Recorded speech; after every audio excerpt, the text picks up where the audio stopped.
What happens when a person receiving supplemental security income, SSI, goes to work is geared for families who have a family member with a disability and individuals who have a disability. It is presented by Granite State Independent Living's Financial Planning and Benefit Service. Special rules when I go to work. There are special rules to make it possible for people with disabilities receiving SSDI and or SSI to work and still receive monthly payments and Medicare and or Medicaid. Social Security calls these rules work incentives.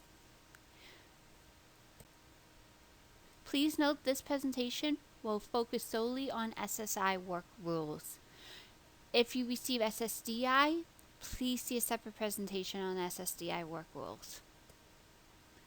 What are some of the SSI work rules a person who goes to work can use? There is the general income exclusion, the student earned income exclusion, the earned income exclusion, the impairment related work expenses or IRWs, 2-for-1 reduction, blind work expenses, plan to achieve self-support or PASS, 1619B, Medicaid protection. And there is expedited reinstatement, but during this presentation we will not be speaking about expedited reinstatement or EXR. Please note that if you are self-employed, there are different work incentives or work rules that can be used or that apply. You can see the separate presentation on self-employment rules. What is the general income exclusion? The general income exclusion is used for two reasons. If you are receiving SSI and have unearned income, which could be income from parents if you are under 18, child support if you are 18 or under, SSDI, or unemployment, workers' compensation, different things are unearned income. Second, if a person is receiving just SSI, has no unearned income, but is working, the $20 is excluded for every working person who's receiving SSI. Now, if you are working and only have SSI, no unearned income, the $20 is excluded from your earnings. If you have unearned income, it is excluded from that income before your earnings. What is the student earned income exclusion? The student earned income exclusion helps working students who receive SSI to earn wages while they attend school.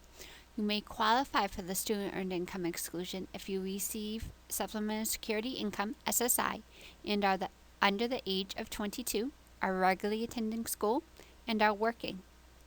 To determine your SSI cash benefit, the Social Security Administration will not count up to $1,750 of your wages per month for the year of 2014, with a yearly maximum exclusion of $7,060 for 2014, while you are attending school and working. For more information on the student earned income exclusion, please see the separate presentation. What is the earned income exclusion? When a person goes to work, Social Security will exclude $60 from their gross wages. Every working person who receives SSI receives this work rule. What are impairment-related work expenses? Impairment-related work expenses allow you to deduct the cost of items and services that are needed for you to work. The cost of these work-related expenses are deducted from your gross wages. IRWs reduce the total countable income that is used when figuring your SSI cash benefit. The cost must be paid by you and not be reimbursed from another source. That's any medical insurance or person. That includes Medicaid. For more information on IRWs, please see the separate presentation. What is the 2-for-1 reduction? The next step that Social Security does when calculating a person's countable wages is divide by 2 to receive a countable earned income amount. Now, please note that the minimum work rules that will be applied when you are working and receiving SSI are the general income exclusion, the earned income exclusion, and the 2-for-1 reduction.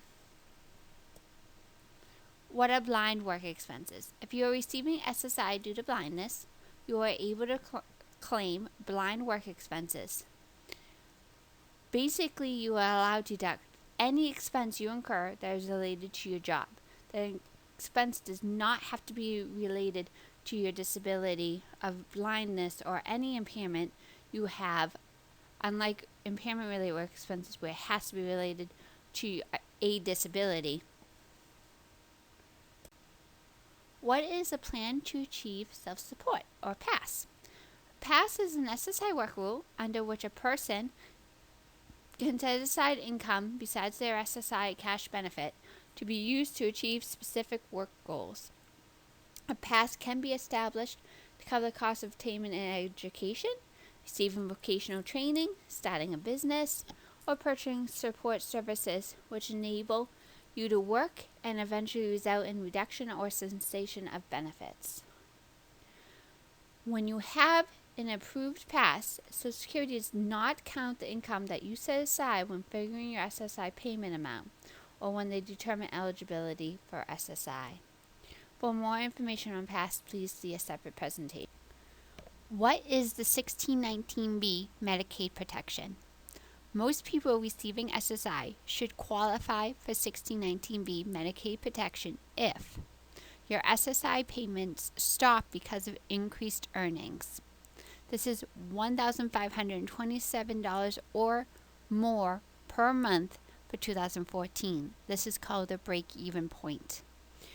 If your gross earnings are below $38,505 per year in 2014, this is called the threshold amount. Your resources are below $2,000 for an individual, and you meet the Medicaid needs test. You use Medicaid in the last 12 months, expect to use Medicaid within the next 12 months, would be unable to pay medical bills in the next 12 months without Medicaid. SSI earned income example.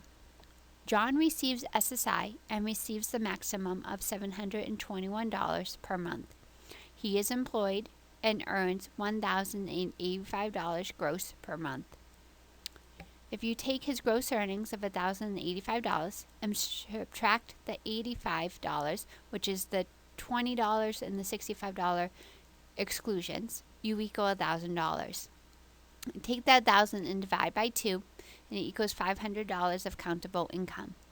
Take the maximum SSI benefit of $721 minus his countable income of $500 to equal a $221 SSI cash benefit. His financial income is $1,085 of gross earnings plus his $221 in an SSI cash benefit to equal $1,306 per month. Do you want more information? Here's how you can get more information. You can view the rest of the videos to learn more. You can contact Granite State Independent Living for assistance. The Financial Planning and Benefits Services phone number is 877-809-7028. Their website is www.gsil.org, or you can email at benefits@gsil.org. You can visit the New Hampshire Work Incentive Resource Center for more resources at www.nhwirc.org. You can contact Social Security Administration and/or New Hampshire's Department of Health and Human Services for more details.